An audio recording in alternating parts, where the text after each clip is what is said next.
Right, good afternoon, everyone. Hold on. Not instant.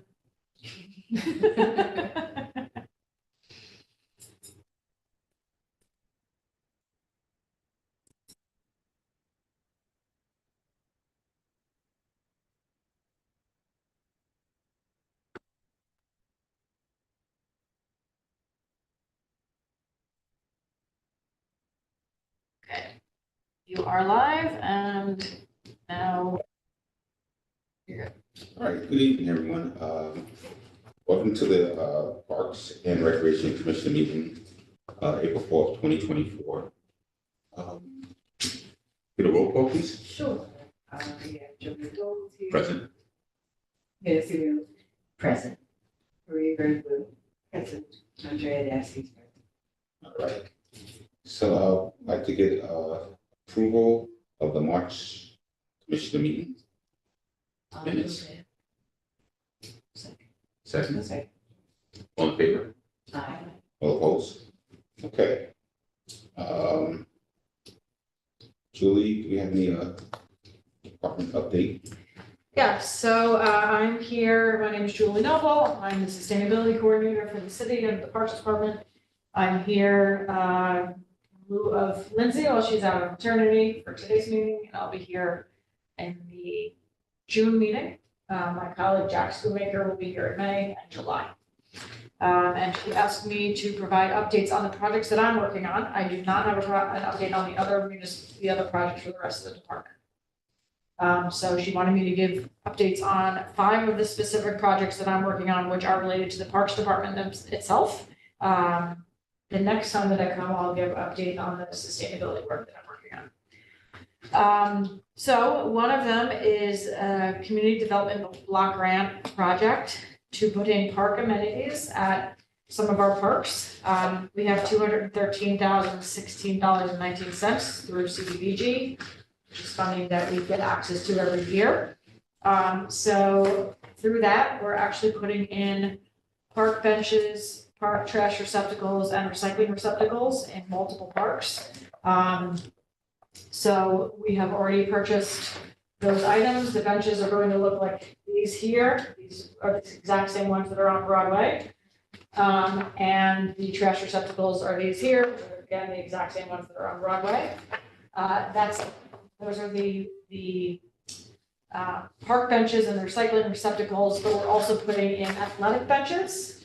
So we got 2 different vendors through this RFP.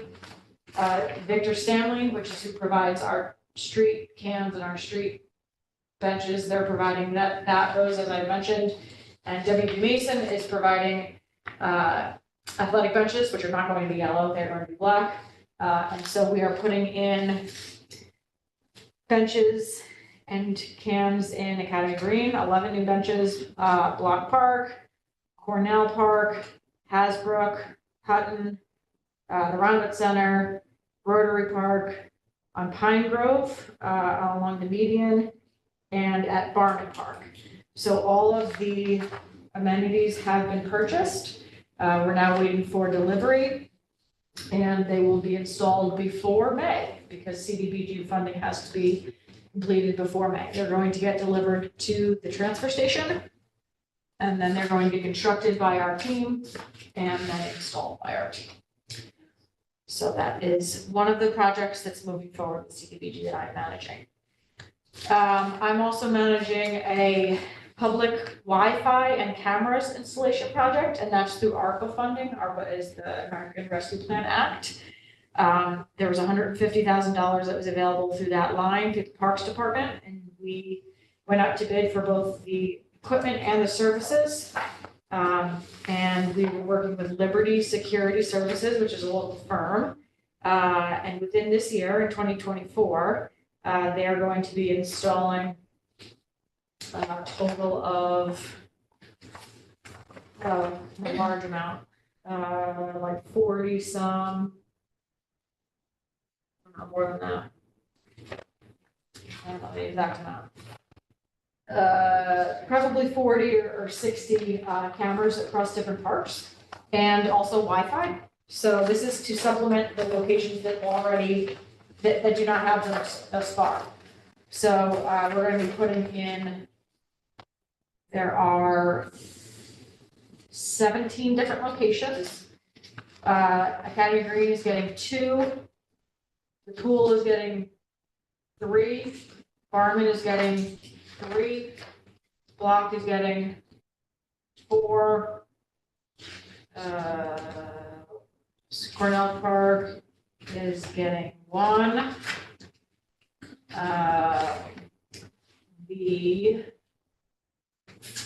East O'Reilly. DPW is getting 2, which has nothing to do with the Parks Department. Hutton is, or Hasbrook is getting 2. Hutton is getting 3. The beach is getting an additional 1. The Kingston Point Rail Trail under the tunnel is getting 1 at each end and then 1 looking out from each side. There's this Lauren Park is getting 1. The Rondout Center is getting 2. Where's this? Rotary Park is getting 1. TR Gallo is getting an extension of the Wi-Fi further out along the promenade. The DPW transfer station is getting 3. The DPW Wilbur Avenue site where they store all their big trucks is getting 4. The wastewater treatment plant is getting 9. And so all those locations will now have public Wi-Fi and some cameras. And that supplements the existing Wi-Fi and the cameras that are already in the other parks. So this will now cover all of our parks. That's great. We have had to rely on the cameras pretty regularly. And so these will all be networked with our existing system, and then they'll be visible by our department and the IT department. And then KPD or anybody needs something, they'll deal from there. But more than just the cameras, it also will provide more locations for people to have Wi-Fi service and work from the parks if they want to, or at least have, internet in parks. So those materials have been ordered, and we are finalizing the contract for labor, both through Liberty Security Services, and they will do all that within the year, this year. And that ended up costing $150,000 through ARPA. So, a third is our registration software system. So right now we use a program called ActiveNet. And ActiveNet is an online system where if anyone wants to register for a program, reserve a pavilion, reserve a field, sign up for a league, sign up for summer camp, sign up for any programming, they use this online system called ActiveNet. We started using ActiveNet back in probably 13 or 12 or 13 or 14, maybe 11, maybe 2010. There isn't a universal love for ActiveNet in our department. So we are using ARPA funding to explore other options. So I put out a request for proposals and we started doing interviews today. So actually today we were able to do a live demo with one firm called RecDesk. And tomorrow we have a live demo with a firm called Explore Recreation. In Lindsay's absence, Kevin Gilfeather is the acting director. So he is participating in those demos, the request for proposal review, as is Liz Johnson, who is our clerk, and Casey Keegan-Twombly, who is our educator and rec leader.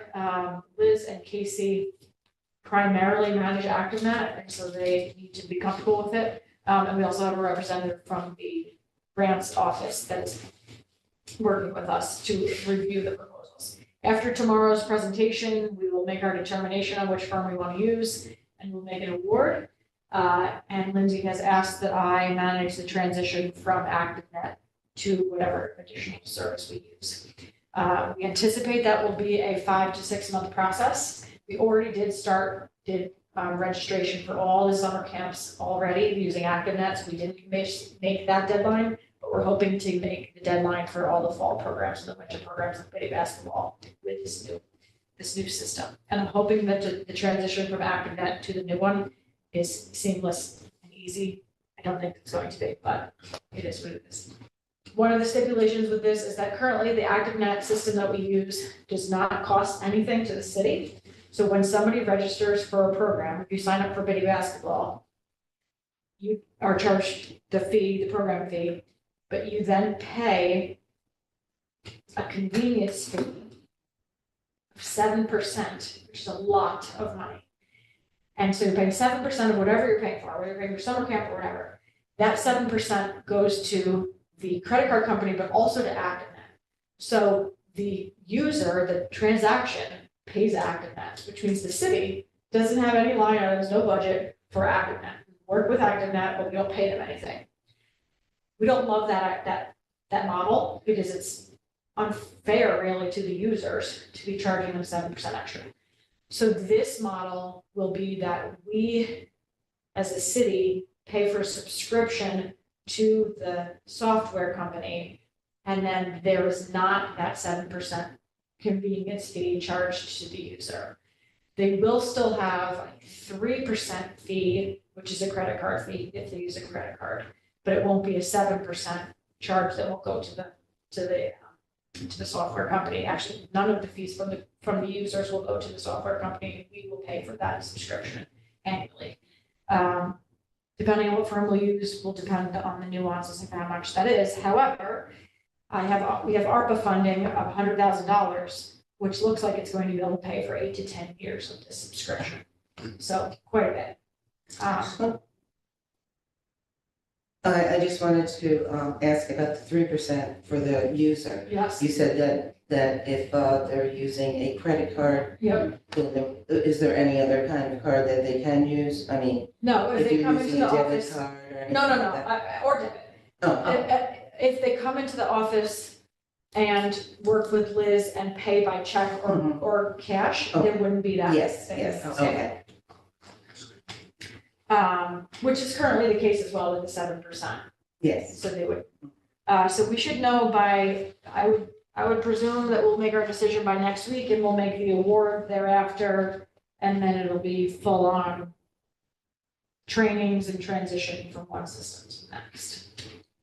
And that we'll be able to manage all leagues, all pavilion and park rentals, all events, all uses of our facilities, all programming.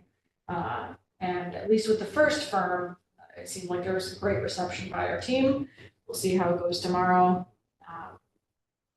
Either way, it feels as though Lindsay made it very clear that we were going to move away from ActiveNet either way. So we will be moving on.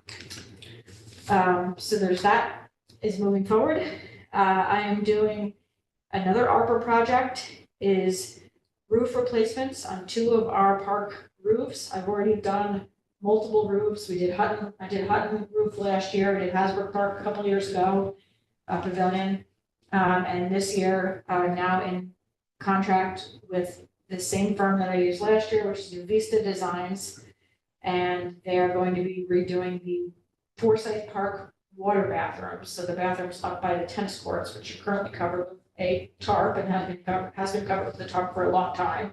So there's right by the tennis courts, there's a women's and a men's bathroom, like an actual stone building that's being fully replaced. And down at Kingston Point, one of our 4 sheds that are down there has a fully deteriorated roof, and we're replacing that. And both of those combined is only costing me $18,000.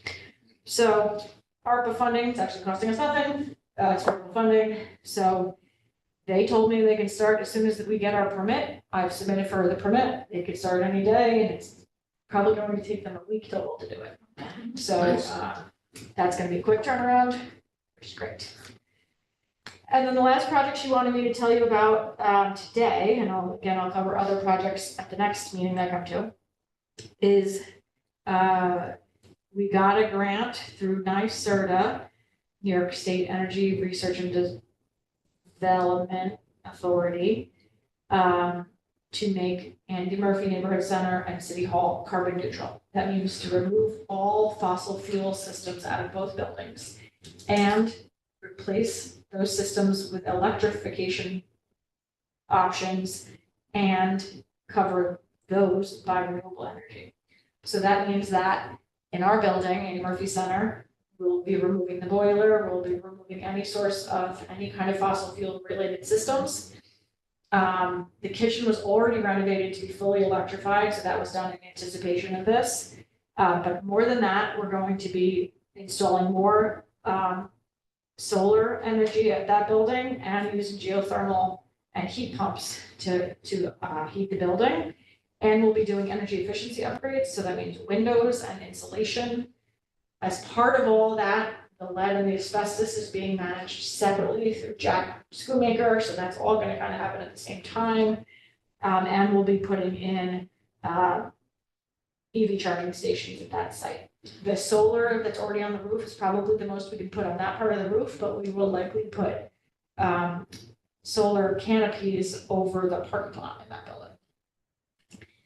At this building, we are going to be redoing the whole HVAC system.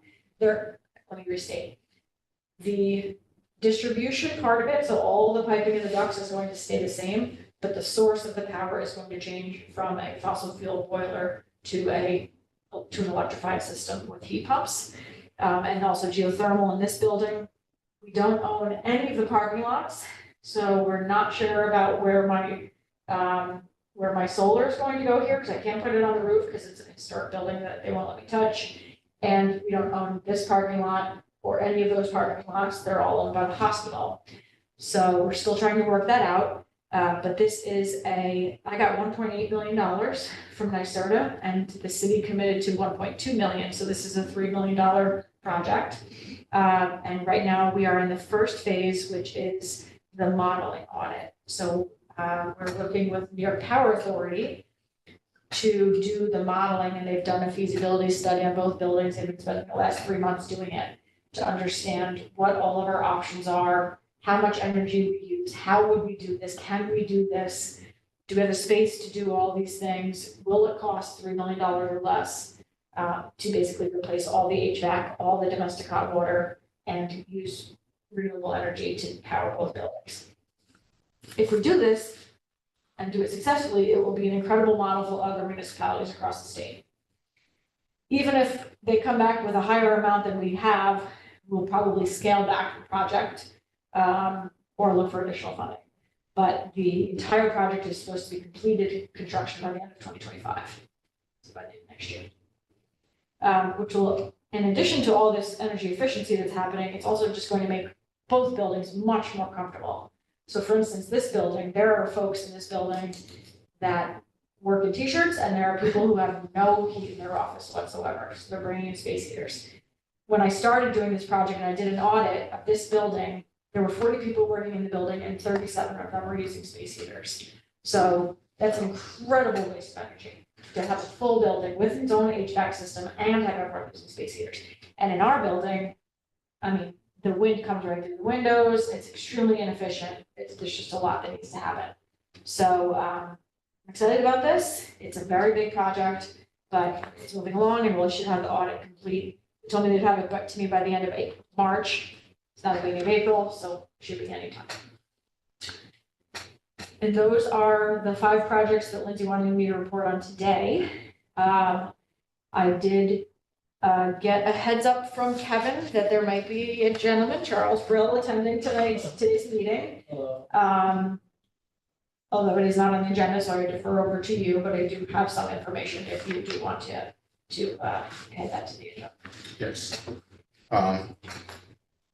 Thanks for coming to the meeting, Charles. You want to introduce yourself and? Sure. Should I join you, or is this okay? Sure, for free. Where you For want free. to be. All right. Join the Where you discussion. So my name is Charles Brill. I'm a co-owner of a building at 350 Broadway. It's just a block or 2 down. And I'd like to talk to you a little bit about the project. Okay. So I have some notes here. So thank you for all taking the time to discuss the proposed project at 350 Broadway. The project involves an adaptive reuse of an existing building, and we're going to be reconstructing the rear, second, and third story of the existing foundation, so the footprint isn't going to change. We're going to be adding an additional 3 affordable housing units through some ARPA grants for 20 years. It'll be a commitment for years, and one will be deeded in there permanently. And I'm pleased to inform you that the project was unanimously approved last month at the Kingston Planning Board meeting held on March 18th. However, as part of those approvals, there was certain conditions that had to be met, and one of which was a request or I don't know what you call it. They required that the $9,000 payment be made as part of the parkland in lieu of fee, because the building is the size of the lot. There's not capability of like having a park at the property. Do you have a question? Yeah, I'm just trying to envision where this. Yeah, I think Julie's picking it up, are you, Julie? Oh, yeah, perfect. Yeah, that's it. Thank you. It's the one on the right with the kind of the. So we're on Broadway right now. Oh, Yeah. Okay, Burger King is down to the left. Yeah, so there's no backyard? Going this way is up towards us. there's a parking lot in the backyard that's owned by the hospital. Oh, And Okay. there's So this is the overhead. there's an access agreement that the parking lot allows for a your, lot. I think, well, definitely 350 Broadway, but my guess is that others have like a easement across the parking lot. okay, And during some of the discussions at the planning board about a month ago, I explained that the $9,000 fee would place a large financial burden on the project's future to offer affordable housing to the local community. And this would potentially result in the cancellation of the additional units and constructed on the property. And the offer to consider that the nature of the project and the recent stated emergency, housing emergency that was voted on July 28, 2022, where the city found that the vacancy rate was below 5%, is a point that inspired this project.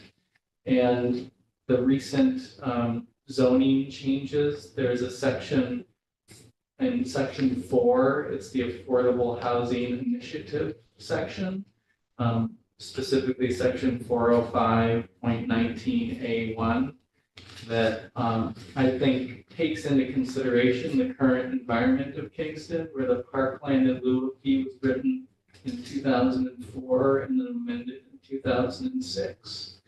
But then the recent last 6 months, the zoning states that with the input from this commission, the planning board may consider full compliance with affordable housing requirements as grounds to either discount the project's parkland in lieu of fee in accordance with the provisions that I mentioned that were written in 2004 for the purposes of this discount, either full or partial for creating affordable housing units. And the opportunity is to take an existing building that's been vacant for 30 years and rehabilitate it and add 3 affordable housing units. Every line item that I've gotten back from contractors is well above the original plan. And the project will either most likely scale back or it'll remain vacant for another however long it's been vacant since the early 90s.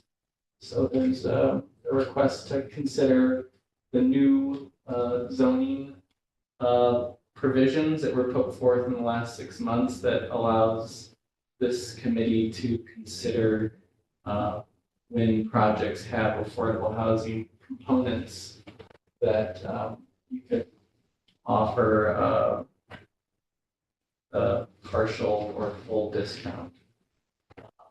The planning board chose to go to the maximum. And that's fine. Sounds like you got a lot of great projects going on that definitely need funding, but my argument is that the tax basis for this property will significantly increase for the next 30 years, and I hope that that is also taken into consideration for future park recreation needs. How many units right now? in that building currently?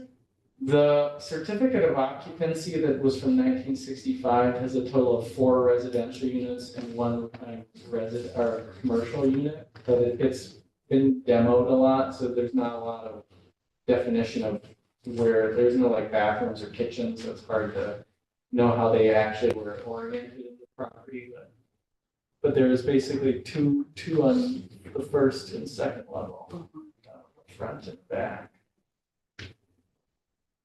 How many did you want to have in the unit? How many apartments? So the plan is to keep the current 4, 4, and the back of the building, kind of like wedding cake stair steps. okay. And the idea is to expand it out, the second and third floor to the lot line in the back. So the footprint of the building isn't changing, we're just kind of blocking out or squaring off the back of the building to put in the affordable housing units. And you said 3 of those? 3, so it would go from, technically it's 0 to 7 because no one's been living in there for about 30 years. But there are 4 that are in there, and the fee as written in the section 347 states that the first 4 or buildings that are 4 or less, this does not apply.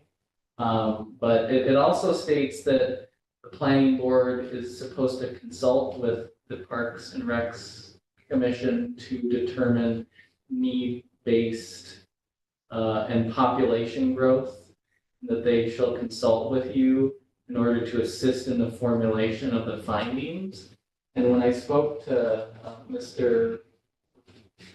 Kevin, he was unaware of this project, so I don't know if there's been like a general agreement that the Parks Department needs the maximum for every project regardless, like there's just maybe a broader kind of goal to have big capital projects, which it sounds like there are, but the way that I read 347, it feels like there should be a consideration for that neighborhood and its needs and what projects that this project may impact the parks in the area.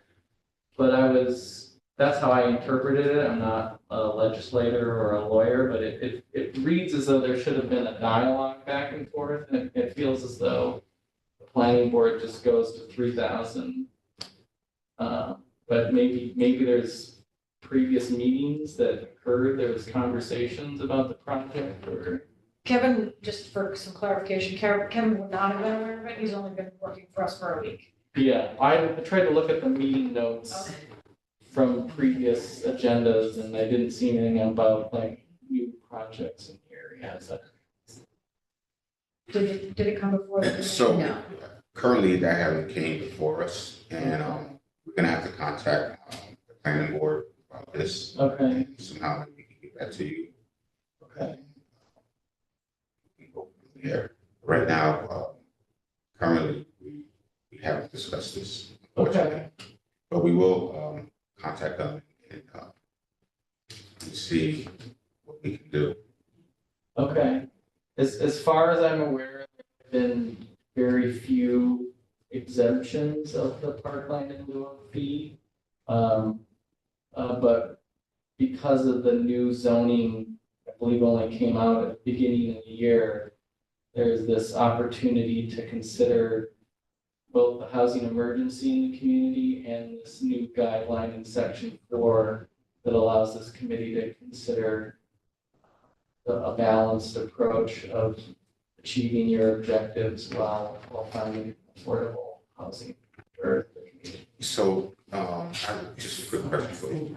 You said that you have, you're gonna have 3, but then, if I recall, correct me if I'm wrong, you said you went from 0 in the last 20 years, whatever, that's 30 years. Now we're going to 7. I mean, I might be exaggerating because there technically are 4, they're not inhabitable, but the building has it can suit up to 4 now based upon the certificate of occupancy. But yes, if you were to zoom out, there's 0 people living there now, and in year from now, if this project ever gets a building permit, which this payment would be requirement needs to be paid in advance. This would go a long way. It's a significant line item on the project. It's a small project. It's considering other, it's a little over $1 million total investment. So, yeah, it could go to 7 units if we move forward with the current plan. So you're saying it could go to 7 units if you move forward with the current plan? Yes. So the question I'm asking you, is it going to be 7 units or it could be 7 units? Which one is it? Is it 4 or 7? That's Okay, That's the yeah, question. so right now, it's 7 units. it's gonna be 7, Yeah. not 4.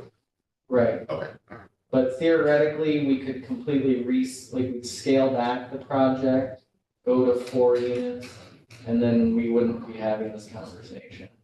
But then there also wouldn't necessarily be the affordable housing units either, because there's significant investments like sprinkler, which requires a 6-inch water main, which costs more than like a really nice car, and all it is like a pipe in the ground that no renter is ever gonna see. There's no, I mean, it's a safety thing, of course, but it's like, there's a lot of hidden infrastructure costs in this building.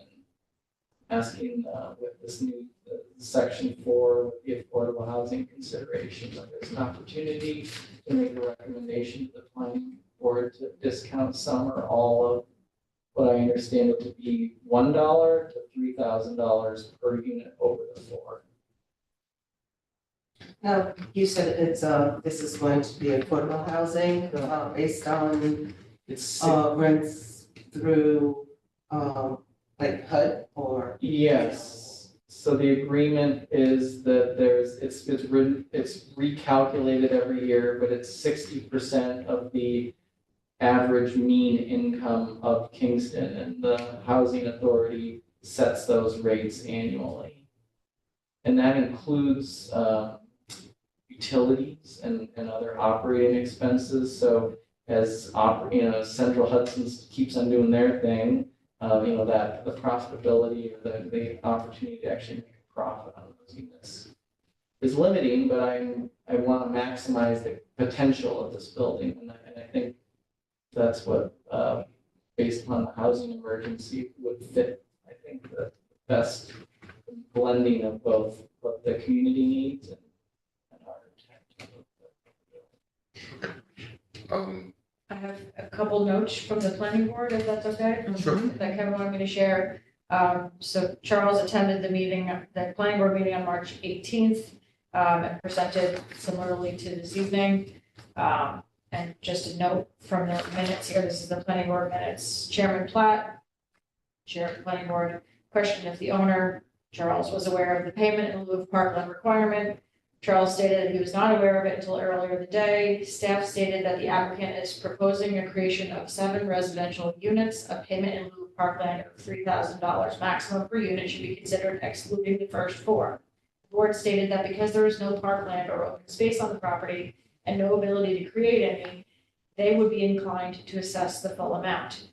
The applicant asked if there's any flexibility with the assessment. The board stated that the applicant could attend the Recreation Commission meeting to present reasoning as to why the full payment shouldn't be assessed, and that the planning board would consider a recommendation from the commission.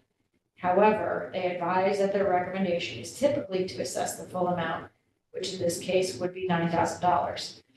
Chairman Platt stated, and the board agreed, that in the interest of time and moving the applicant forward in the process, they would assess the maximum amount of $9,000. And if the owner wanted to pursue an alternate decision after meeting with the commission, your commission, then he could return. Ultimately, the planning board did make the decision to render a negative declaration of environmental significance, and they voted unanimously to approve the site plan for construction for the existing building for mixed use with 7 residential units, noting the following conditions, and they went through all of them, and one of those was the payment in lieu of taxes at $9,000. So we can't give you an answer right now. We're gonna have to table this until the next to the next board. Let you know. Yeah. So we have, I mean, you don't have board members here. absence. We can't. We can't vote on anything right now, but we can get back to you. Once we have the rest of the board here, definitely, and we have to discuss it, further discussion, and then we get back to you. Continue this, Okay, right? so the quorums have happened irregularly, like last month it was canceled. I Oh, believe, or, we didn't have a March meeting Yeah, because, let's see, yeah, she was, yeah. okay, all right, well, yeah, So we're gonna have a meeting next month. And so I'm sure we'll be able to get back to you by next month. okay, and you know, what was not discussed at the former meeting notes was bringing up that in the new year, there is a new section that allows for your discretion based upon affordable housing units. And while I respect parks and outdoor space, it seems as though there's a big push to get affordable housing in, and it feels as though the planning board is stuck in 2004, and I'd like to bring us all to 2024. All right, thank you. We appreciate everything. Okay, And we'll get back to you. thank you. All right. Do you want me to attend the next meeting? or- No, because it's up for discussion and after that. I'll let you- All right. Thank you. Yeah, you would definitely know after the meeting. Okay, yeah, we're not gonna move ahead with the project, so Okay, we'd like to, but yeah, barring your input. thank you. thank you so much. Have a good Appreciate it. night. You too. And I think we'll only go to the suggestion to.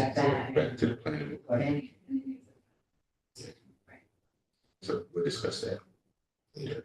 And so I didn't realize that, that the new zoning will affect the,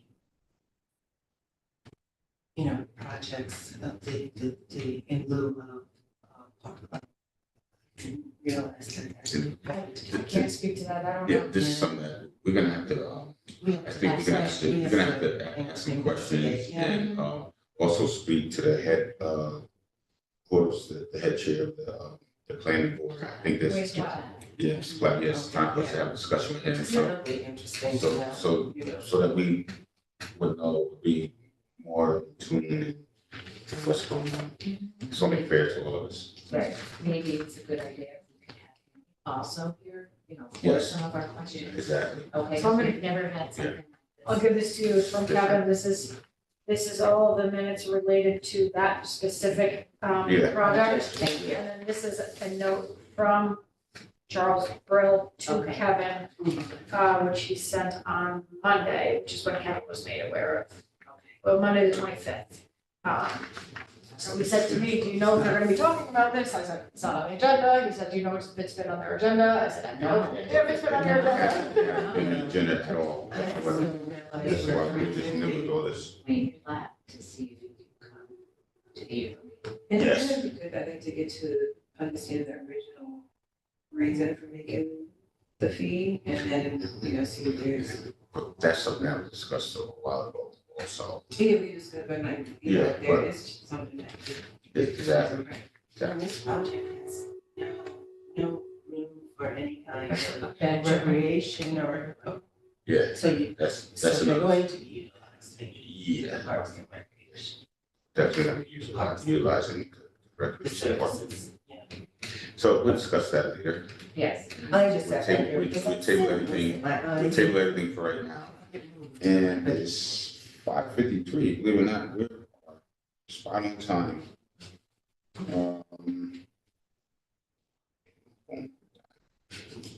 Okay. All right. When we say this, Julie, if all hearts and minds are clear. Oh, can I add just for the, just thanking everyone for the, Black History that they're here. We really worked a lot. You did a wonderful job. It was really nice. I know. Yeah, everybody would be, It was great. Everything worked out. And the kids had a great time at the movie night also. They watched And the Space Jam. carnival. Carnival was really nice. We had a lot of turn up for the carnival. Good.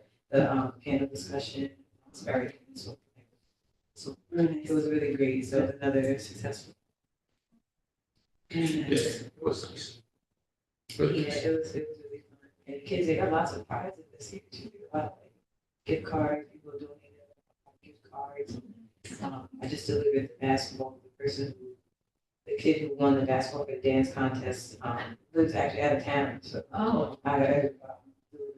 Yeah, he let me out. Yeah, Time. you can see his moves. I'm not defiant, I'm not Yeah, I defiant. never We're gonna seen have to him battle. so he moving so You fast. good, yeah? Oh my God. It's like, So now is all hearts. Yeah. Right, good. All right, so I'd like to make a motion to adjourn this meeting for Thursday, May 2nd, 5 p.m.